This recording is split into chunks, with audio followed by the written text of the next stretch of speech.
નમસ્કાર, શો ટાઈમમાં આપનું સ્વાગત છે. ભાવનગર જિલ્લાના ભડી ભંડારીયા ગામમાં રહેતા આધેડનું ટ્રેક્ટરના અકસ્માતમાં ઈજા થતા મોત નીપજ્યું હતું.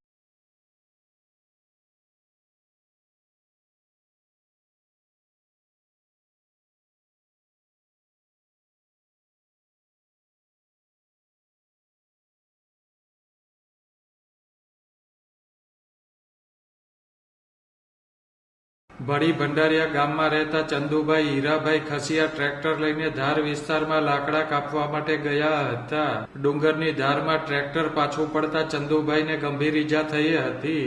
ઈજાગ્રસ્ત ચંદુભાઈને સારવાર માટે ભાવનગર હોસ્પિટલ ખસેડવામાં આવ્યા હતા, જ્યાં તેમનું સારવાર દરમિયાન મૃત્યુ થયું હતું.